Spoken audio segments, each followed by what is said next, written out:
Friends, ఇప్పుడే అందిన వార్త. సీఎం రేవంత్ రెడ్డి సంచలన నిర్ణయం. ఉద్యోగులకు షాకింగ్ న్యూస్ అంటూ లేటెస్ట్ అప్డేట్ అయితే రావడం జరిగిందండి. సో వివరాలు ఏంటనేది వీడియోలో తెలుసుకుందామండి. వీడియోని చివరి వరకు చూడండి, కంప్లీట్ ఇన్ఫర్మేషన్ అయితే అర్థమవుతుందండి. మీలో ఇంకెవరైనా సరే మన ఛానల్ సబ్స్క్రైబ్ చేయకుండా వస్తున్నట్లయితే వెంటనే మన ఛానల్ సబ్స్క్రైబ్ చేసుకోండి. ప్రభుత్వం నుంచి వచ్చే లేటెస్ట్ అప్డేట్స్ అన్ని కూడా ముందుగానే తెలియజేయడం జరుగుతుంది. అదేవిధంగా లైక్ చేయడం మర్చిపోతున్నారండి, వెంటనే లైక్ చేయండి. లేట్ చేయకుండా వీళ్ళకి వెళ్ళిపోదామండి మనం.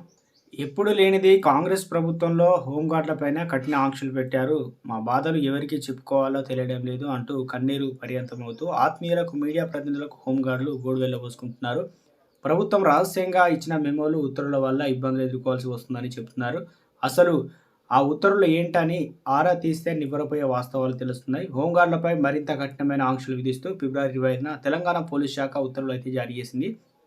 ఒకవైపు స్వచ్ఛంద సేవ అంటూనే రెగ్యులర్‌గా ఉద్యోగుల కంటే దారుణంగా ఆంక్షలు విధిస్తున్నారని హోంగార్డ్ ఆవేదన వ్యక్తం చేస్తున్నారు. హోంగార్డుల కారుణ్య నియామకాలకు సంబంధించి చర్మగీతం పాడిన కాంగ్రెస్ ప్రభుత్వం తాజాగా హోంగార్డులు వరుసగా 21 రోజులు విధులకు గైహాజరైతే సస్పెండ్ చేసే అధికారం ఆయా జిల్లా యూనిట్ ఆఫీసర్లకు ఇచ్చింది. వెంటనే వారిపైన ఎస్పీ అనగా విచారణ ఆదేశించేలా ఏర్పాట్లు కూడా చేసింది. దీంతో ఇప్పటికే అనారోగ్యంతో బాధపడుతున్నట్టు చాలామంది హోంగార్డులు తమ ఉద్యోగాలు వదులుకోవాల్సిన తప్పని పరిస్థితిలో నెలకొంది. ఇటీవల జీవోలో రాష్ట్ర ప్రభుత్వం పరేడ్ అలవెన్స్ 200 ఇస్తున్నామని చెప్తే ఫిబ్రవరి 25 నుంచి ఇచ్చిన సర్క్యులర్‌లో మెమోలో ₹100 పేర్కొంది. కమిటీ పేరుతో చేయని తప్పులకు తమను రోడ్డు పాలు చేస్తున్నారేమో అని హోంగార్డ్ ఆవేదన వ్యక్తం చేస్తున్నారు.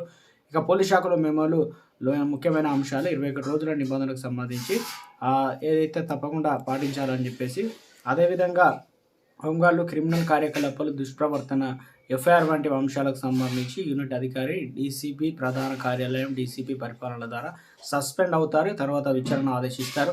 సంబంధిత అధికారి నుంచి షోకాజ్ నోటీసులు జారీ చేస్తారు. హోంగార్డు 10 రోజులలోపు వివరణ సమర్పించాలి. ఆ వివరణతో అధికారి సంతృప్తి చెందితే ఆ అధికారి నేరం చాలా తీవ్రం లేదని భావిస్తే చర్యలు నామమాత్రంగా ఉంటాయి. ఒకవేళ హోంగార్డ్ వివరణ పంపకపోతే పంపిన వివరణపైన అధికారి సంతృప్తి చెందకపోతే వెంటనే క్రమశిక్షణ చర్యల కమిటీకి విషయం తెలియజేస్తే ఆ క్రమశిక్షణ కమిటీ ఈ కేసునైతే సమీక్షిస్తుంది.